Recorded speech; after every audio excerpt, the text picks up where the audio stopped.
Hunter, the last time that you had to roll into a gas station, about how much did you pay, I guess, per gallon at the pump? I guess maybe total gallon, whatever you want to say.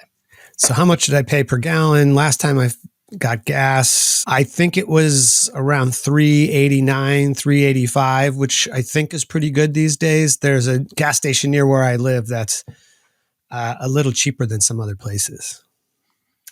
So okay, so 389. That's what do you remember what the highs were? Yeah, I was just getting regular, and I'm not getting any premium. Not the highs based on like the premium or whatever, but just like a few years ago it was more expensive, right? Oh yeah, it was approaching $5 or something. It was in the $4 range for sure. Yeah, but I don't recall exactly. Yeah. Well, I guess the reason why I wanted to lead with this question, besides the obvious that today we're going to be talking all about gasoline or crude oil or petroleum, however you want to, sort of describe it. The reason why I wanted to ask that question specifically is because the price that you pay per gallon or liter, depending on where you are, varies wildly depending on where you are on the planet, right? That's true. That's right. So here and not only within country, right? So it can also depend on where you are within your country, can depend on where you are within your state or province. It could depend on where you are within your city. Absolutely. There's so many small little variables at play that factor into the cost that you pay to simply, really power your vehicle, unless you have an electric vehicle, which is a whole other thing. But it's really quite phenomenal. The micro and macroeconomics that are associated with gasoline or the petroleum industry it's wild. It's absolutely wild. It seems a bit cryptic. I know that there's more than one thing that goes into why, gas in one location is one price. And then if you go a mile away, it could be pretty different actually. Yeah. And of course, then there's also like you had mentioned that you were going to a cheaper brand of oil, which is funny because listener, I don't know if you know this, but everybody's oil is generally coming from, if you're within your city, it's generally coming from the same refinery. Okay. There's not like Chevron with Techron is not different, from, I don't know, another Shell oil. It's not like they have their own refineries and they have their own secret sauce. It's all generally the same. It's all just branding then at that point. Just branding. Yeah. So there's a lot that goes into it. And obviously, on the country level, which is mostly what we're going to be talking about today, sort of the country level, there's a lot of factors as well, including tariffs and taxes, as well as how much your country produces. And so depending on how much your country produces by itself, will generally tell you about how much you're going to be paying at the oil pump. There's some changes here, some slight differences. However, generally, so if you're an oil exporting country, such as many of the countries found in the Southwest Asia region of the world, the price at an oil pump is generally pretty low due to a lot of subsidizing based on those same oil profits. Mm-hmm. So, makes sense, I guess. Yeah. So why are we talking about crude oil or gasoline today? Mostly because it's a major source of the world's energy consumption. It's not, however, a major source of the world's electricity consumption. It is a little bit, but we've had this sort of, we've talked a little bit about this before in our other energy episodes, sort of the breakdown we did our solar episode, we did our wind episode. Mm-hmm. Oil is a major energy source, but it's mostly used to get us around the world in various ways. Right. It's limited. The use is more limited than some other energy sources, perhaps. It's more limited. It's just different, right? There's a wide range of reasons why that might be the case. So let's go ahead and get into our episode today. And we're going to start by talking about what oil is specifically. And by that, what are we actually going to be talking about? But first, sort of high-level question for you, Hunter. What is oil? Wow. I should have saw this coming because I knew what the topic was. Oil is, I guess, material that has broken down over a long period of time. That's found usually in the ground. That's extracted. I guess I'm revealing I'm not exactly sure I know what oil is. That's totally fine. So what you're kind of describing right now is something that what we would call broadly crude oil or petroleum. These are sort of the things that go into powering our vehicles mostly, or our jets or our ships to move us around the planet. jets actually use a type of oil called kerosene, which is just another petroleum-based product. So you might hear that, jet fuel, gasoline, these are generally still coming from the same thing. It's just how they're being manufactured. Okay. But I did think it was worth pointing out that there is that oil is a much broader term for a much wider range of products, right? And There's this is all sort kinds of of oils, in other words. there's all kinds of oils, right? So what's a popular type of oil that you can think of? I'm thinking of olive oil at the moment. Exactly. Right. Olive oil is probably the one that immediately jumped into most people's heads. It's simply a cooking oil. It's derived from, as it says, oil or olives, Hmm. usually.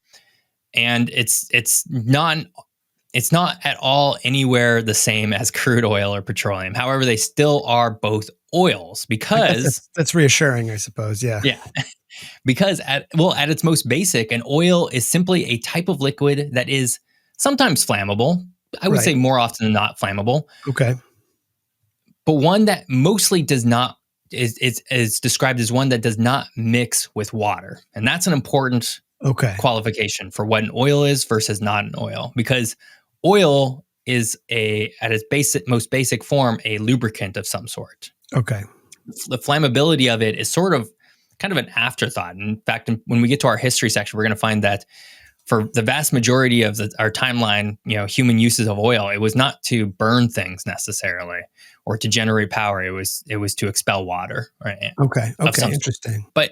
But there's a lot of types of different oil outside of transportation, right? You already said cooking, olive oil. There's painting oils, Mhm. oils using cosmetics, plastics. We have a whole 2 episodes all about plastics. That's Go all check it about out. that's just petroleum, folks. Uh, and then, like I said, various lubricants. Not all lubricants are oils, but generally a lot of lubricants are oils. So engine oil, which is not a fuel source, but engine oil, Mhm. um, this goes into your car and ensures that your engine is lubricated so that all the gears and everything work. This is also why people need to change their oil every once in a while, because as oil is sort of mixing around your engine, it eventually mixes with various things, debris, and becomes less of a lubricant, and that can cause issues and damage and all that kind of stuff. So, Right, you don't want your engine to seize up because you haven't changed your oil in a few years or right, something like that. exactly. So, listener, this might be your call right now that your car probably needs an oil change. if all of my friends who have cars are an example, your car probably needs an oil change right now. But obviously, within the confines of this episode, Hunter, we're not talking about any of these other oils. Right. We're talking about crude oil or petroleum or gasoline. There are differences between those three things, but it gets kind of complicated. So we're not really going to break into sort of what the difference is. Generally what we're talking about is gasoline or petroleum, which is sort of the actual fuel that goes into your vehicles broadly. And then crude oil, which is kind of the material that's brought up out of the ground before it's refined. Okay. So that's unrefined is crude oil. Generally, yeah. Okay. That's my interpretation. Again, once you start getting into this, you start realizing, oh, this is becoming a chemistry lesson, and I'm not a chemist. Very sciencey. Yeah. Okay. Yeah. So let's go ahead and start by talking about where our quote oil comes from, and that's in quotes because as we talk about this, we're here situated in the United States. Listener, you could be from literally anywhere else in the world. We're going to talk about a few different countries, including the U.S., but each country is going to have its own sort of source of a myriad ways that it gets its oil. And so I think it's a fun, might be a fun exercise just for you to go and sort of check where your country's oil is coming from. It'll probably surprise you a little bit. But I thought this would be fun because, one, we're going to get into some very fun geographic statistics. And Excellent. I think that's really going to get people's engines revving up, right? Yeah. So let's go ahead and kick this off. Hunter, where do you think the United States oil primarily comes from? Whew. Now I wish I'd done a little extra research here. I'm just going to throw out Saudi Arabia. Saudi Arabia is within the top 5 countries, but it is not, I would say it's not even within the top 5. Or sorry, it's not even anywhere near the top country that I'm talking about. In For fact, the it's a United pretty States, small right? percentage for the United States. Venezuela. Not on there. Still nothing. No. Still nothing. I'll give you one more guess. Okay. From the United States. The United States does produce a lot of its own oil, Right. but it doesn't produce the majority of the oil that we use here. And Right. there's a Right. whole, we're going to get into a I discussion on thought it that as might be well. on the list. But that was a good guess. Okay. Okay, so you don't get any more guesses. You're I not don't. quite as lucky this week as you Okay. were last No, week. I was better last week. The top country that the United States gets its oil from is Canada. Canada. Okay. Yep. See, I'm glad I said it just before you did, because otherwise you wouldn't have believed me. Yeah. Apparently, this is as of 2023, and my information is coming from the U.S. Energy Information Administration. Apparently, in 2023, around 52% of the U.S.'s foreign oil imports came from Canada, which was about 4.42 billion barrels of, yeah. Oh, no, it was 4.42 million barrels per day of oil was coming in from Canada. Wow. So over half is what we're talking about. So over half, 52%. Mexico would be the next largest at 11%, followed by Saudi Arabia, Iraq, and then finally number 5, which was kind of a surprise for me, was Brazil. At about 3% of our imported oil was coming from Brazil. Interesting. All right. Interestingly, OPEC countries, which we're going to have a discussion on OPEC in a little bit, OPEC being that big organization that controls a lot of the oil producing countries of the world, at least the oil part of that, only about 16% of our oil comes from OPEC countries in total. That would include Saudi Arabia, include Iraq, include a lot of the, include Venezuela. Well. Yep. Yep. So very interesting statistics sort of all around. In 2023, the United States imported about 8.5 million barrels per day of petroleum from 86 different countries. Wow.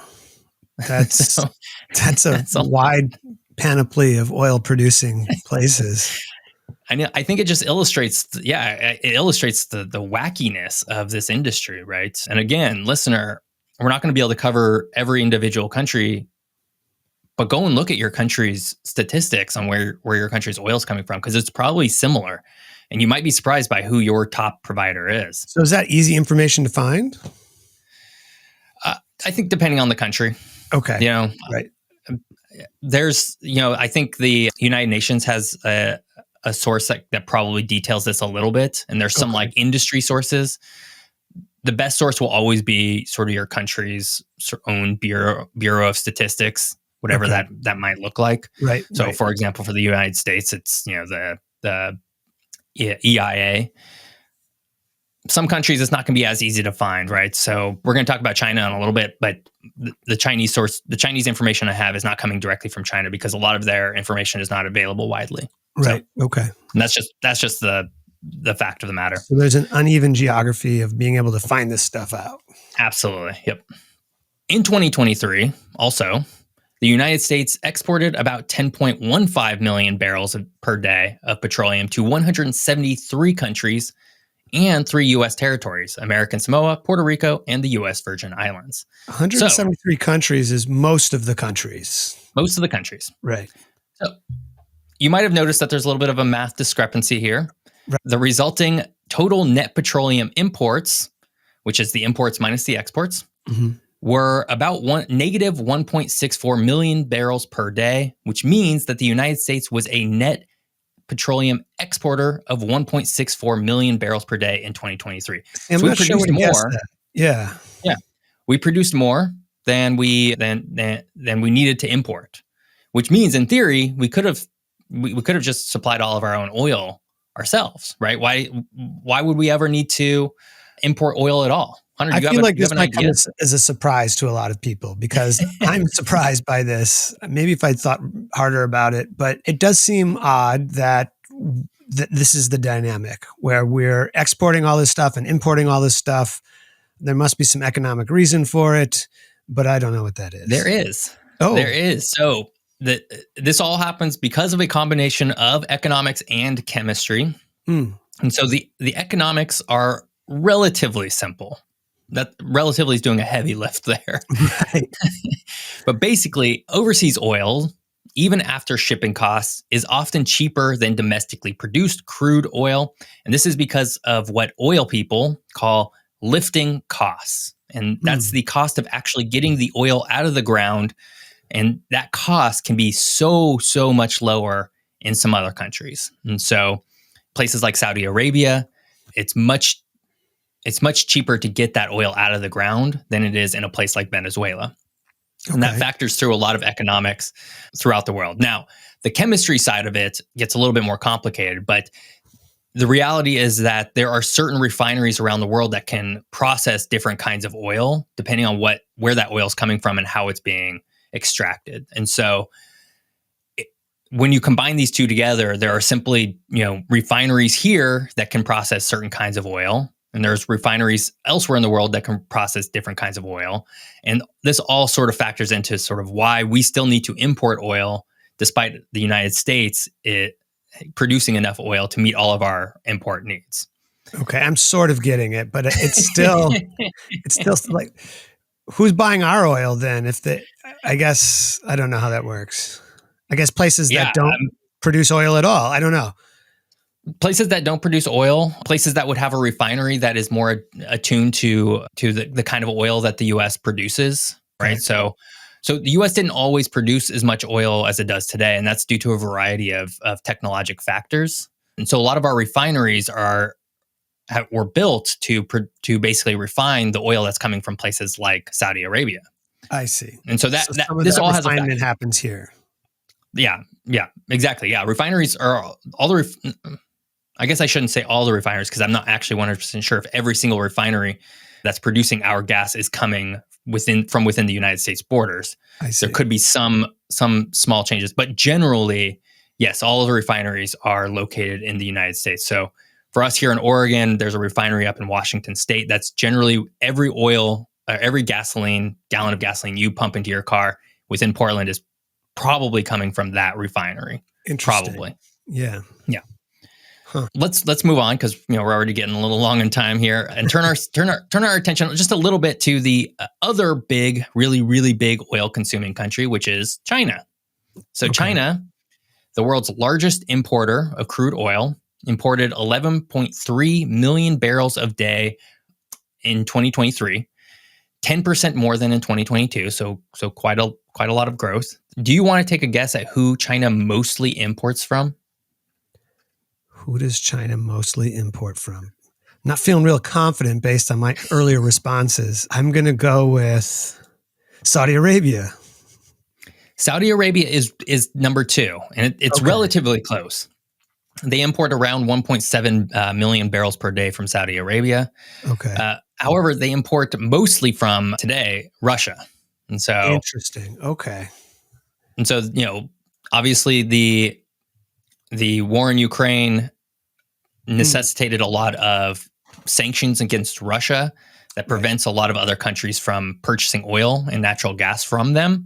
And so other sources that are non-aligned or aligned with Russia have turned to purchasing that oil instead. In fact, China has increased its imports just over the last year. So in 2022, they were right around 1.7 million barrels per day. Today in 2023, sorry, not today. I'm not sure what it's like in 2024. In 2023, they were importing about 2.2 million barrels per day. So that's a hefty from increase. Russia. From Russia alone. Wow. Yeah. Okay. They import from Iraq, Malaysia, Brazil, Saudi Arabia, the United Arab Emirates, Oman, Angola. They import a little bit from Norway and the Congo, although it doesn't say here whether it's Republic of or the DRC. I imagine it's the Republic of, because Republic of Congo is part of OPEC. Makes sense. That adds up. And they import from the United States. Wow. Who knew? Who knew? Yeah. Not a huge amount. It looks like it's probably about 300,000 barrels per day. Still a lot to me. Still a lot, but maybe comparatively speaking, right. Yeah. What about Saudi Arabia, Hunter? It's probably not a huge surprise here, but Saudi Arabia doesn't produce much oil, it produces a lot of oil. It doesn't import much oil because they produce so much of it, but they do import some. Do you have any idea of who Saudi Arabia, of all countries, might be importing its oil from? I'm guessing it's maybe someplace close by. So it could be, for example, Iraq or United Arab Emirates or something like that. You got one of them. The United Arab Emirates is one of the top producers of oil that gets imported into Saudi Arabia. Yep. But also the other really large one is Nigeria. which Nigeria. produces a Okay. lot of oil Yeah. itself as well. In fact, Saudi Arabia has the second largest amount of confirmed oil reserves of any country, estimated in 2017 to be about 268 billion barrels of oil, sort of lying underneath it, which So is second most in the world, second most in the world. Do you know what the first might be? Venezuela. It is All Venezuela. right. I'm getting better. In 2022, Saudi Arabia exported $236 billion in crude oil, mostly to China, Japan, South Korea, and the United States. Okay. 236 billion in crude oil. That's an incredible amount of money for a single year. That's right. Yeah. So we could go on and on about this where our geography of this is kind of blowing oh, my mind a little bit right now. it's very intense. It's wild. We can go on and on and on about this, sort of where oil is coming and going. It's fascinating to look at all of the wide expanse of data that's out there. But we do have to cut it off because we're already a bit long in our episode. So let's go ahead and move on to some history. And we're going to do that right after our very first ad break. All right. Well, we'll be right back.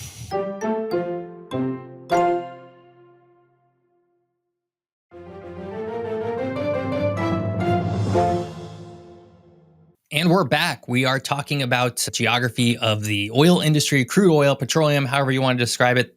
Basically, the stuff that goes in your vehicle for, powering it to move around.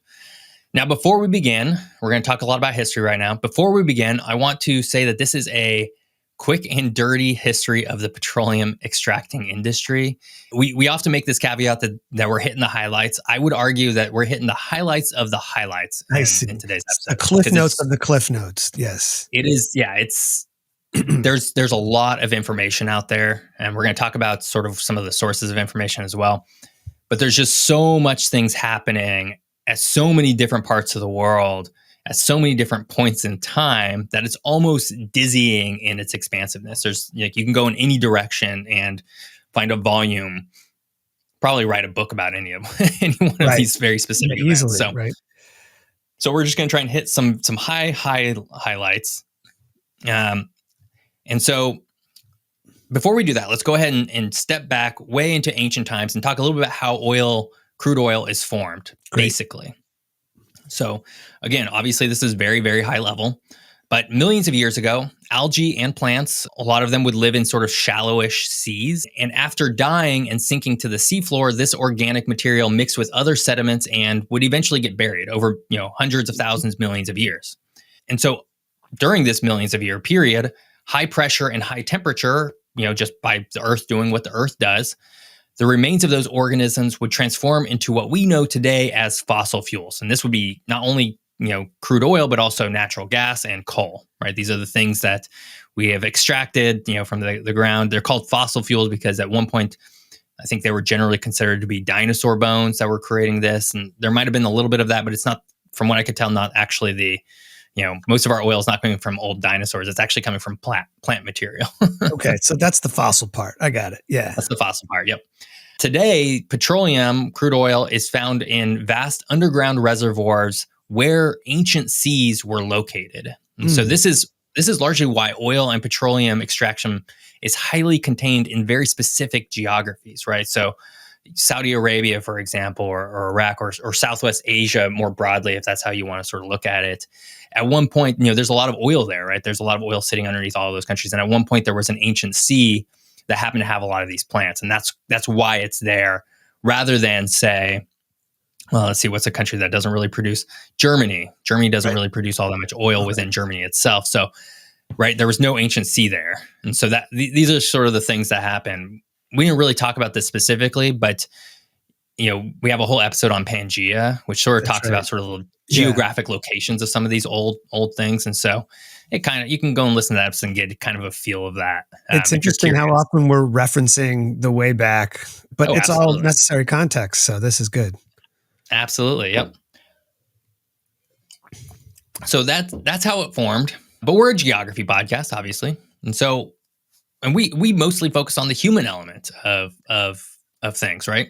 Yeah, we're more the social sciencey side of things. Yeah. Social sciencey. Yeah. So let's talk about the human history of oil. Okay, now, good. A little caveat here before we dive into the history. The oil industry is everywhere with misinformation. I found a lot of sources that purported to tell the history of oil. And while I think some of it might be correct, it's definitely telling things in a different light than I think is otherwise fair. And Interesting. so, Not if you so want to do your own research, shocking, right? but yeah. Yeah, like I mean, if you just Google history of oil, you're going to get your entire front page is not going to be even something like Wikipedia. It's going to be coming from sources that are, very clearly industry sort of think tanks that are trying to put out Right. a specific narrative, right? So, to say the very least, I opted not to use any of those sources. I just didn't think it was really fair to maybe the story I was trying to tell, even though we're probably not going to touch on too much of like things that would necessarily be disputed. I just felt like it's like we're just gonna sidestep those entirely. Instead, what I mostly pulled from for today's episode was the National Geographic Society, the Library of Congress, and the Encyclopedia Britannica. Again, there's a lot of money that flows around from the oil industry into Mhm. various things, and so I simply can't track sort of how all these places are getting their oil. I'm just looking at them as at least more of a neutral source of Right. information. Right. They're not in the Again, it's business themselves. Right. Yeah, I mean it really is wild. The oil industry flushes cash into a lot of different places to spread specific narratives. It was very not surprising, but eye opening, I would say. So petroleum, in one form or another, has been used since ancient times. So more than 4,300 years ago, bitumen, which is a kind of petroleum product, was mentioned when the Sumerians used it to make boats. And of Hmm. course, this wasn't used as fuel; they weren't powering anything. But it was used to help keep boats afloat and keep water out. Remember, oil is a source, a liquid that does not mix well with water at all. In It fact, it repels water. repels it, right?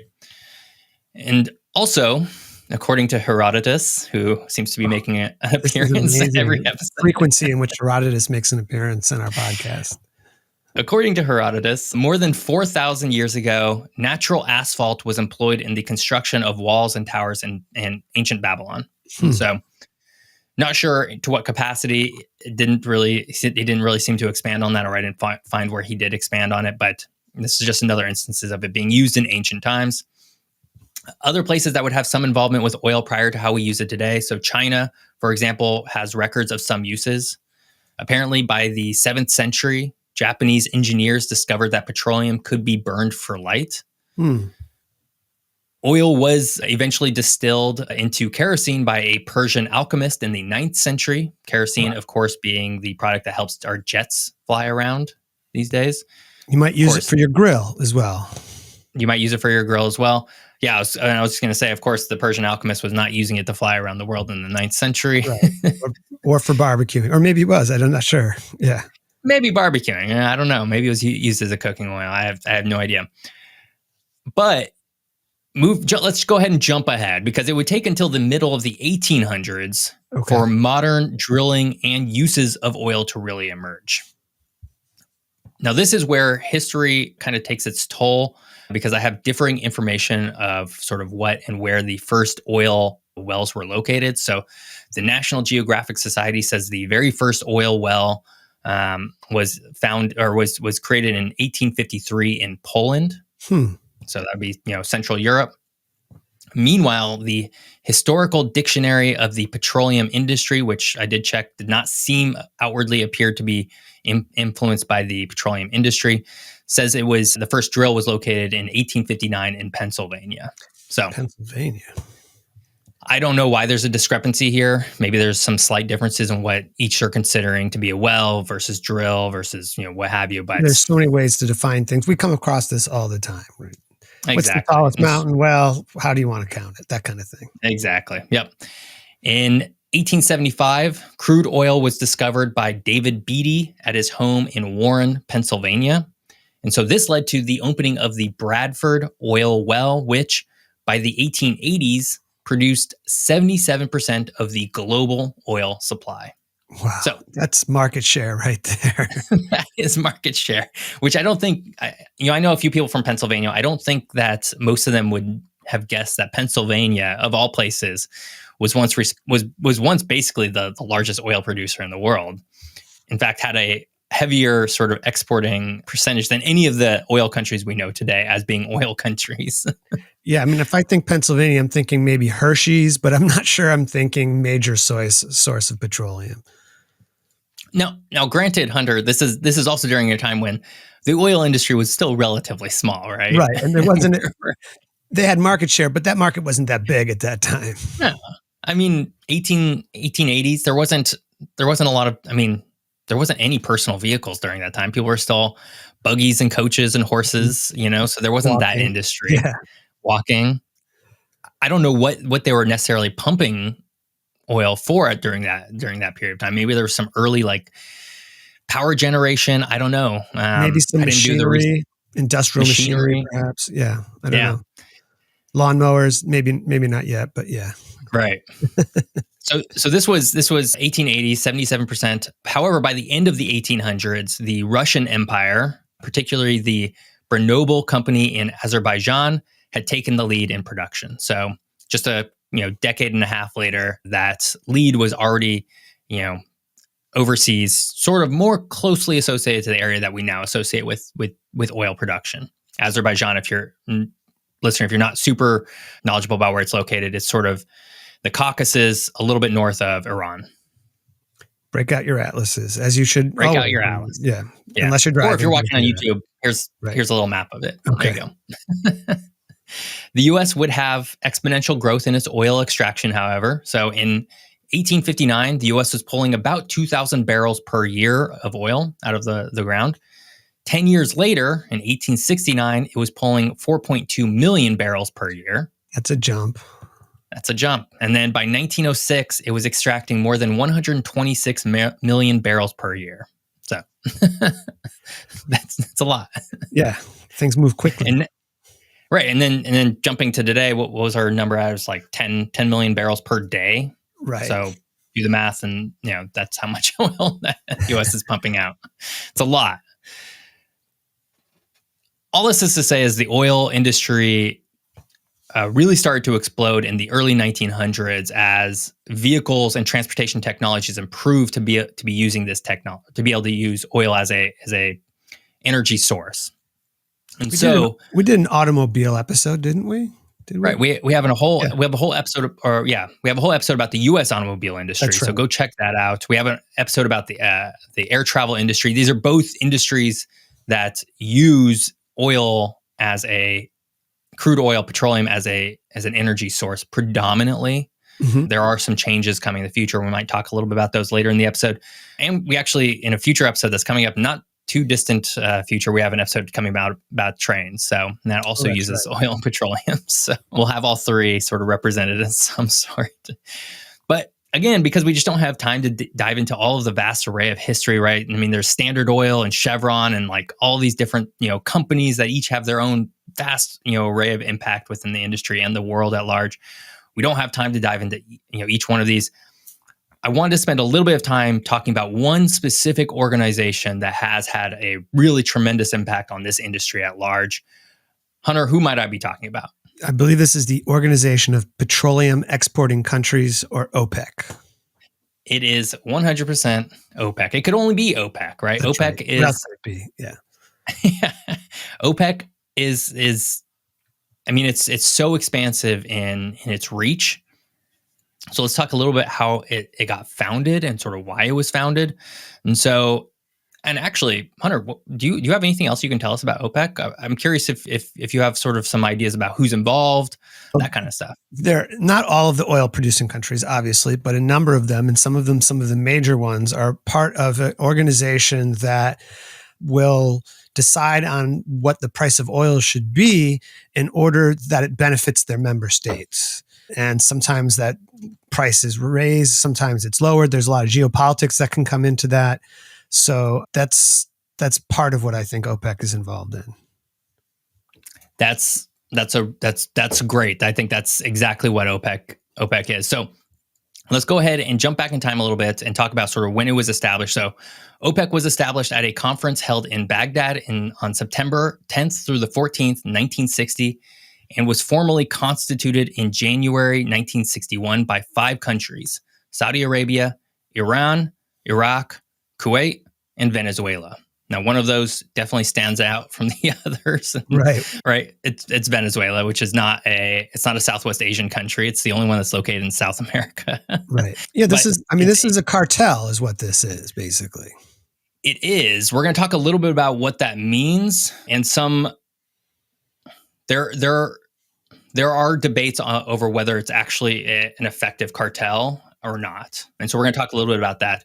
But let's talk a little bit about Venezuela, because Venezuela is kind of the odd one out of these five, right?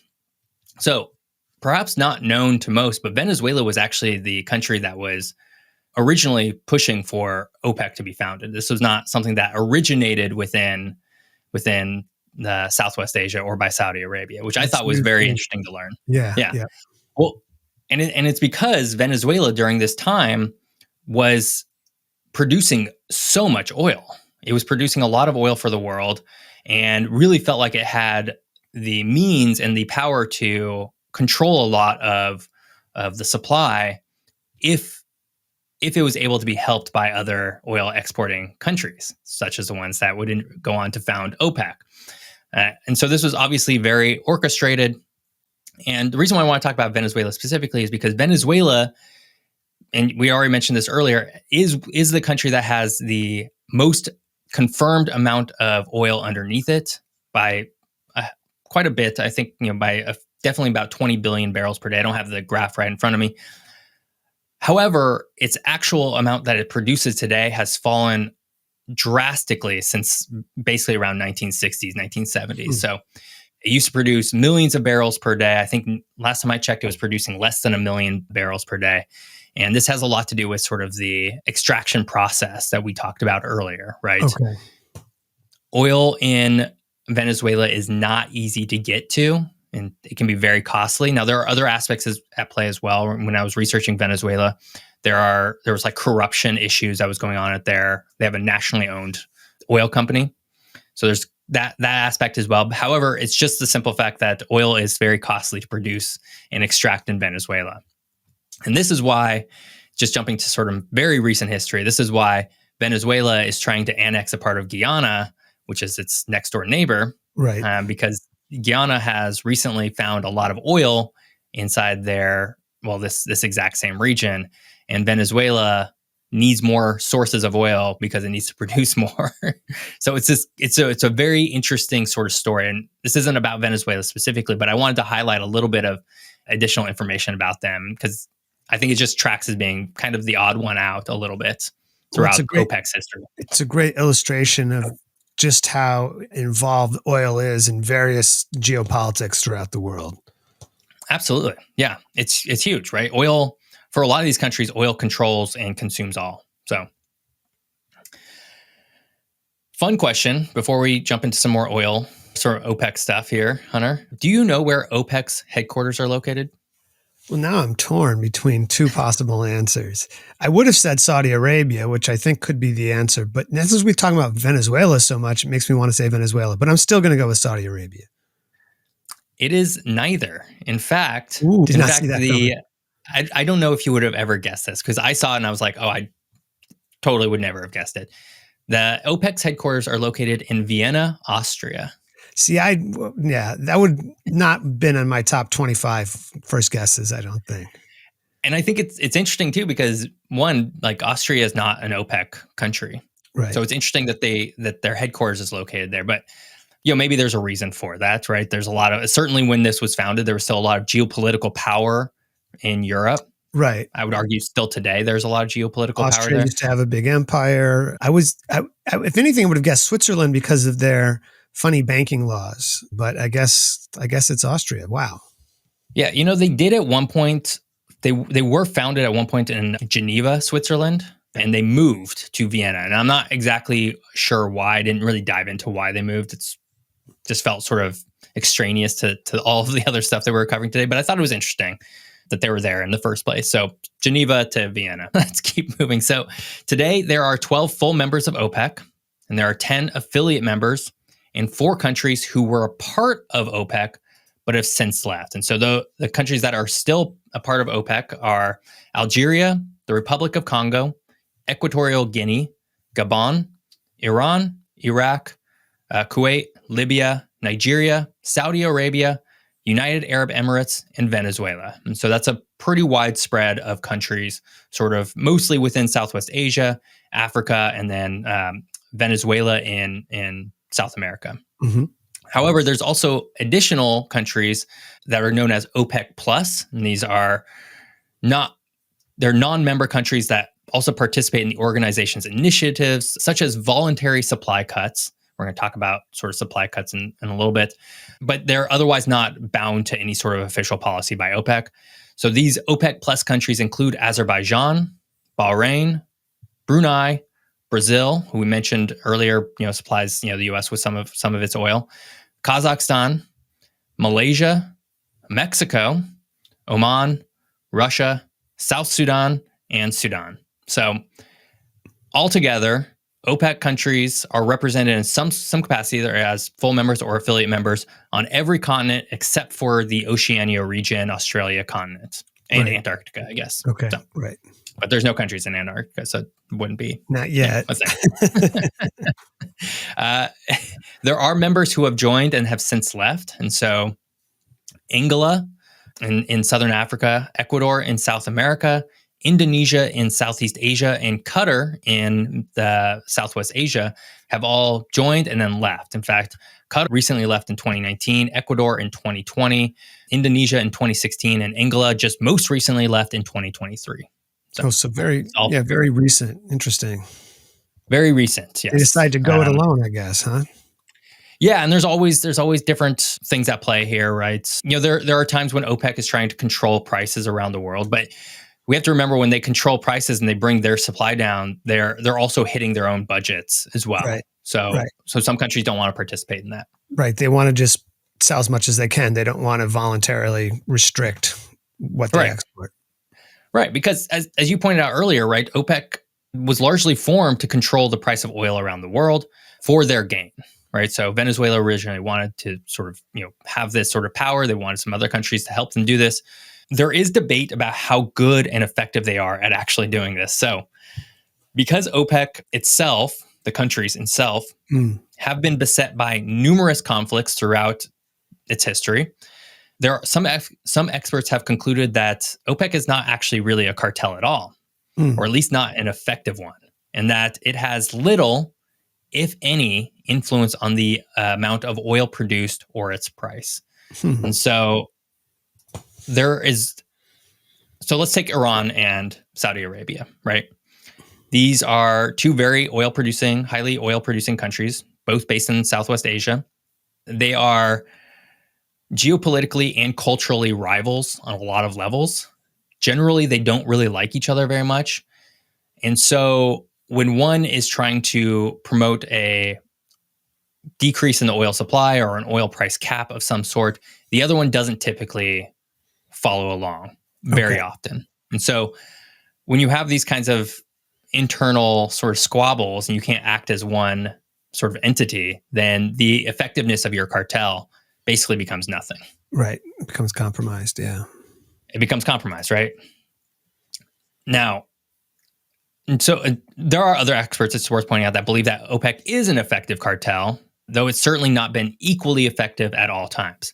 Okay. But they certainly were effective in one such instance. Hunter, when do you think what do you think I might be talking about here? This is the era in the early 70s, 1973, when OPEC decided to greatly curtail the amount of oil available on the market, particularly to certain countries like the United States. Absolutely. And we are going to talk all about the 1973 oil crisis in just 1 minute because we have to jump to our final ad break here. All right. We'll be right back.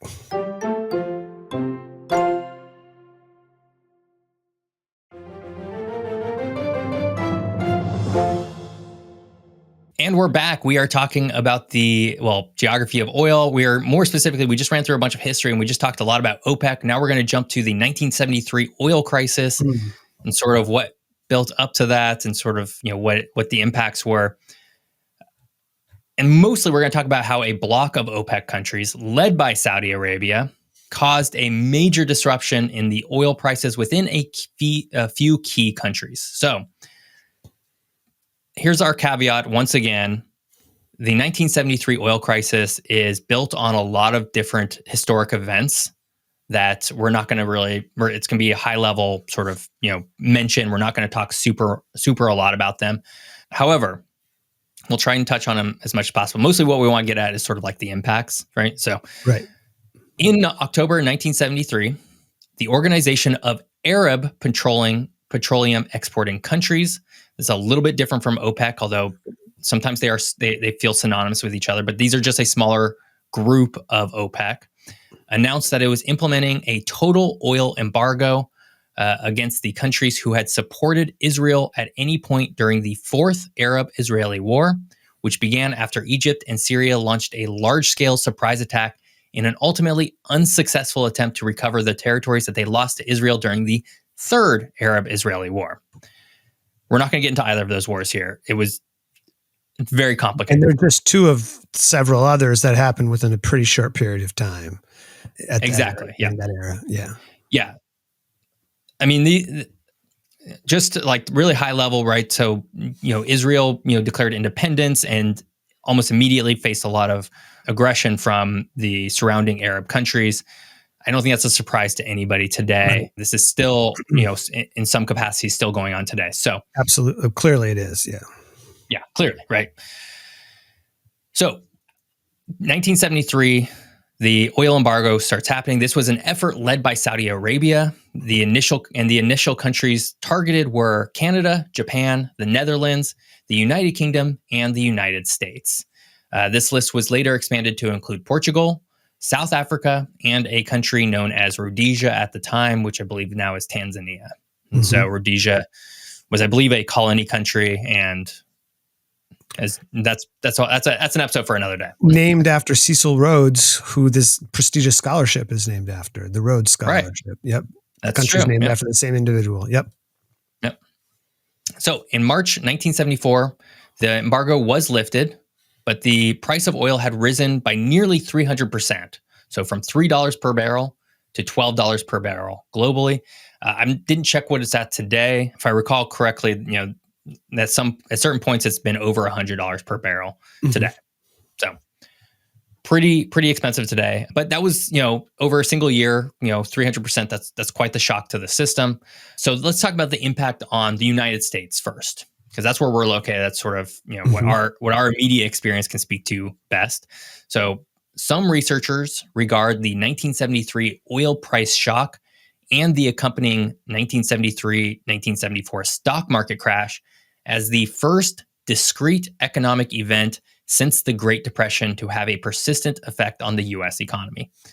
So if you can imagine, right, that's about 40 years of time where the U.S. was feeling like the economy was kind of roaring. And this was off the backs of World War II, the baby boom, the U.S. pumping a lot of money into a lot of different places around the world, right? There was a lot that was sort of propping up the economy. And this was the first time that the economy sort of took a real big hit in this regard. Right. And the embargo had a negative influence on the U.S. economy by causing immediate demands to address the threats to the U.S. Energy security. So on an international level, the price increases changed competitive positions in many industries, such as automobiles. Hunter, what might be you talking about? You've mentioned this car specifically in a lot of episodes of ours. Oh, my first car. Is that what we're talking about? Yes. There were certain cars. Suddenly, the car industry decided that it could make really fuel-efficient vehicles. And one of those was made by Chevrolet, and it was called the Chevette. Right. Yes. So during this time, so big cars, which is, it's a hallmark of today's sort of world, right? These big trucks and SUVs are the highest selling cars. Right. Go back and listen to our automobile industry episode if you're curious about that. But big cars were also a big thing in the 1940s and 50s and even into the 60s, right? Cars were huge. Muscle cars, these 8-cylinder things that were very impressive and consumed a lot of petroleum. Yeah. And then the 1973 oil crisis hits, and all of a sudden, cars are light, they're small, there's tons of little hatchbacks out there. Yeah. I think, I'm not sure exactly when GM created this brand, but I believe it was somewhere around this time where they created the Geo brand, which is GEO. Right. It had like a little globe on it. Yeah. And I feel like that was I a think little later, but probably a in little the later. wave of all this kind of thing. Yeah. Like, yeah, it's Yeah. definitely in the wake of all this happening, and they created this little, like, it's like this really tiny hatchback car called the Geo Metro. Yep. And I think it's, somebody told me once the miles per gallon that it got, and I think it was like somewhere between 40 and 50, which is something that we wouldn't get back up to until Toyota would release the Prius, right? A hybrid electric vehicle. Yeah, no, I traveled cross country across the United States in a Geo Metro myself, and I can attest to the fantastic gas mileage, but also to the you're passing a truck on the highway, you feel like you just might get blown over. Like, Yeah, it's exactly that experience. But yeah, yeah, we there was probably no better vehicle if you had to drive a lot and didn't have a lot of money. That was the right. one. Yeah. So it caused these sort of economic issues, certainly within the automobile industry. Other industries also felt the pinch. The embargo also left oil companies searching for new ways to increase their oil supplies, right? They weren't, like, right, Chevron, Shell, what have you, weren't getting oil from Saudi Arabia, for example, anymore. So they need to find new oil sources. And this is when they started to really start searching for alternate sources of oil. Mhm. And one of the places they first started looking was in very rugged terrain, such as in the Arctic. And specifically for the U.S., this would be Alaska, right? Right. So they had their very first major oil discovery in 1968, a few years before. This is up in Prudhoe Bay, very, Okay. very far north. This was sort of before the embargo. However, it was kind of serendipitous because they knew it was up there, and they could. This provided the impetus to go start, trying to extract oil They from think from there must be Alaska. more. This is our place. This is territory we control. Let's go there and find some more oil. Right. And it takes about 5 to 10 years from discovery to actually developing sort of the oil field and sort of, bringing it out. So this wasn't immediate. However, what I think definitely caused was that the US and the oil industry was like, okay, we need to diversify where our oil is coming from, regardless of whether they turn the tap back on, because this is an organization that can easily just turn it back off again, and we're going to be in the same situation. Right. And so This is the it's int- whole dependence on foreign oil. It's sometimes the right. phrase that's bandied about for talking about, we have to be able to provide for ourselves and for this source of energy if we have to. Yeah, actually, and I even have a note here in my notes here, which was the oil shock provided considerable impetus to the American nuclear industry as a way to achieve energy independence Right. from Southwest Asia Mhm. or Saudi Arabia, all these things. And this was a common thought pattern sort of during this time, and even into the 90s, right? We need to become That's right. energy independent. That's right. It has since sort of fallen to the wayside. It's not quite as important, mostly because, well, the U.S. does produce a lot of its own oil today. So, but it is interesting thinking about Alaska a little bit, because had the oil embargo not happened, it would be curious to know how Alaska would have developed, because the oil, and we have a whole episode sort of on Alaska. You can go listen to it, but oil provides so much of Alaska's revenue, and Mhm. was such a large, push for, populations to move up there and industry to move up there, that had this not happened, had the oil industries decided, man, we just don't ever really need that, it'd be curious to know what Alaska's position in the US or in the world would be today. The history it would be quite At different. least a little different. Yeah. Yeah. Yeah. They would probably have a state income tax, that's for sure. Yeah. For example, no annual kicker. Yeah. So during this time, the average U.S. retail price of a gallon of regular gasoline rose 43% from about 38.5 cents per gallon in May 1973 to 55.1 cents per gallon in June 1974. To me, that doesn't seem like that much. No. But at the time, economics were very different. that was big. But I remember because my Chevette was a 79 built sort of in response to all this. And I could fill that thing up for about $6 and drive around town for a couple weeks. Right. Yeah. Absolutely. Yeah. During this time, state governments asked citizens not to put up Christmas lights. You have to remember that this was also during a time when a lot more electricity was generated by oil.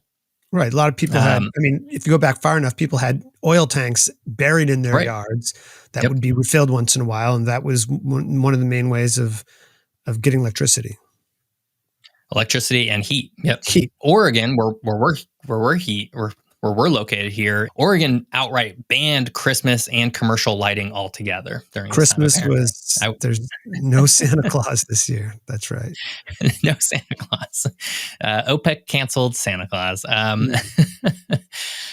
Politicians during this time called for a national gasoline rationing program.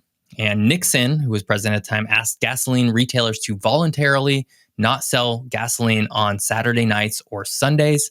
So 90% of gas station owners complied, which then produced the very long lines of motorists wanting to fill up their cars while they could. And this provides a lot of that very iconic imagery, a lot of photographs of this time. These cars sort of wrapped around the block, all this kind of stuff. Signs saying no gas. I think that Yep. one of the things that went on was that you were only allowed to buy gasoline on every other day based on what the last digit of your license plate number was. So they did all kinds of ways to try to ration it out. Right.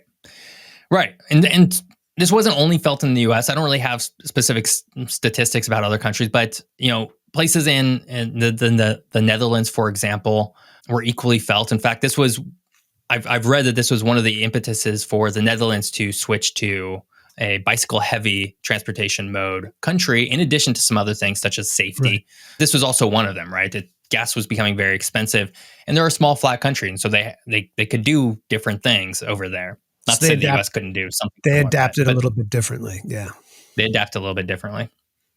And this all brings us to a time when we start to hear the first mentions of the phrase peak oil. Hunter, what is peak oil? So peak oil is the notion that several scientists, or one in particular, came up with in the 1970s. I want to say maybe it was the late 60s, which suggested that there would be a time when most of the oil that's easiest to extract from the ground would be extracted.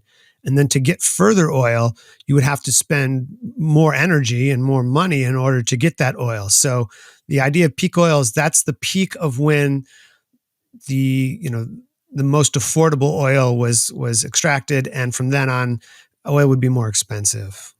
It wasn't that it was going to disappear, but it would just be more difficult to get at. Exactly, right? Yeah, it was the more precisely, it was the maximum rate of global oil production would occur, and after which oil production would begin an irreversible decline because of what you just said, because all of a sudden, all of the easy oil is now been extracted, it's been spent, and then anything else becomes much more expensive to pull out. It's worth noting that while global petroleum reserves are finite, the limiting factor is not whether the oil exists, but whether it can be extracted economically. So, right, because if it costs more energy than you get from it, then it's not worth it. And it's not worth it, right? And that's been the hang up for something like solar energy for so long, right? We've been able to generate solar energy for a long time. There's obviously other factors at play, but one of the main ones was, okay, is it costing us more? Is it costing us more than we're able to generate the electricity, right, the value of the electricity, right? And so that's a big hang up. Well, and another variable here is what forms of energy governments choose to subsidize. Yep. There's subsidies for oil, but we don't have the same kind of subsidies for solar, for example. And so some other countries might. And so it might be more viable to have solar power if the government plays a role in that. And of course, people have different opinions of that. Absolutely. In 1972, ExxonMobil, then known as Esso, would make the very first peak oil prediction that I could find. And they made this peak oil prediction for the year 2000. So they said that in the year 2000, we'd hit peak oil, and then we would have to start figuring something else out. Altogether, there have been more than 40 official predictions of peak oil that I could find on a pretty cursory sort of research. One seems to come out by an official-ish source every few years. Most range from 20 to 30 years from when the prediction had been first made. And most obviously have been wrong. There are still some that are in the future from today. We can't say that they're wrong necessarily, but obviously a lot of the ones that came for around 2000, 2004, 2006, 2008, those have not proven to be correct. Today, predictions of peak oil are more rare. Humans, as it turns out, have become quite adept at creating new technologies to extract oil more efficiently. Mhm. One way would be fracking. So this has enabled a vast oil industry to spring up in Alberta, Canada, and North Dakota. So there didn't used to be large. I mean, there's always known to be a lot of oil in these regions. However, they were very expensive to get at. But fracking has made that cost cheaper economically, although it comes at great environmental cost, of Right. course. Right. And again, fracking is something that could very easily become its own episode because there's a lot. In fact, it probably will be because Now that we've said it there's out a lot loud, I there. think we have to do it. Yeah, I mean, it's the fossil fuels, they're limited, but there's a finite amount of it because it takes so long for those to form over time that once those are used, we're not going to be able to sort of wait long enough to Right. get those to use. So even if at some point peak oil will be met, probably, unless the technologies continue to allow us to extract more, but eventually the oil will be the oil reserves will be used. And I don't know, that could Right. be a while, but that's the whole rallying cry for renewable energy. Well, so we no longer really talk about peak oil as much. Mhm. Instead, the conversation has shifted not from peak oil and sort of like what's most easily extractable, but to peak oil demand. That's Okay. sort of the new phrase that's being bandied about. So peak oil demand refers to the point in time when the highest level of global crude demand is reached, which will be immediately followed by a sort of permanent decline. And so this would theoretically decrease the need for investments in crude oil projects and make them less economical as other energy sources take over, right? Solar, wind, or in the capacity of sort of transportation, electricity, fusion or not fusion, hydrogen, these kinds of technologies. In fact, So, OPEC yeah. a number of years ago brought the price of a barrel of oil down Mhm. explicitly because they wanted to make it less attractive to try to research and develop and finance alternative energy sources. Absolutely. Right. And so that Yeah, was a we're going to talk a little strategy. bit. So let's talk a little bit about we're going to talk a little bit about OPEC again within the frame of this a Oh, little we're bit. So coming back. We're coming back real we're quick. coming back. Yeah. So in 2023, the International Energy Agency made the prediction that between 2028 and 2030, the world would hit peak oil demand. Hmm. And so again, we're not at peak oil, but we're at peak oil demand. The world as a whole is no longer going to need oil as much. And so OPEC, in response to this prediction, was very hostile, as you can imagine, right? Right. According to the OPEC Secretary General Haitham Al-Ghais, regarding such predictions, quote, it would lead to energy chaos on a potentially unprecedented scale with dire consequences for economies and billions of people across the world. This is a pretty That's one dramatic way to statement. put it. Yeah. I think it's But their own profits that would suffer right. the most. Yeah. Right. And so you can kind of understand like where they're coming from. Even I don't necessarily agree with it, but I can at least understand where they're coming from because, well, Saudi Arabia, for example, gets Mhm. almost its entire national budget from its oil profits. Now they're Right. trying to diversify. Now they are seeing the writing on the wall. They have this whole. It's like this. I can't remember what it's called, but it's like the Saudi Arabia sort of diversity fund or something like that. Something that's Mhm. diversifying their portfolio. Now they're investing in corporations such as I don't know who exactly, but let's say like Google or something, right? They'll put money into Google and now they own a piece of Google. Don't quote They're me on that, seeing the listener. limits of what oil is Right, going to be able to provide in the future, what oil revenues are going to be. right. And so, yeah, I mean, you can kind of see sort of where they're coming from because a decrease in demand of oil is really an existential crisis for a lot of Mhm. these OPEC countries. Not every one of them, but certainly a lot of them, right? Your Kuwait's, your Mhm. United Arab Emirates, Qatar, even though it's not part of OPEC. OPEC anymore, it's still very highly dependent on Mhm. oil. But you can also see where kind of where the International Energy Agency is right as well, right? The If we look broadly, we take a step out, we can see where things have been shifting a little bit, right? So let's take personal automobiles, for example.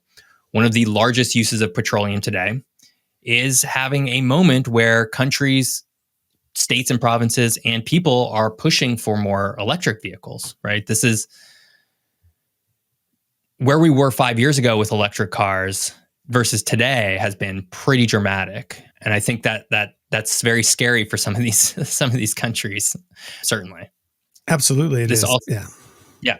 This is also the same, solar power is becoming more prominent, Mhm. wind power is becoming more prominent, right? There's just a lot of things going around. In fact, there are whole countries, I believe Germany, well, so whole countries, I believe somewhere in Europe that are saying, 2035, there's no more internal combustion cars being sold in this country.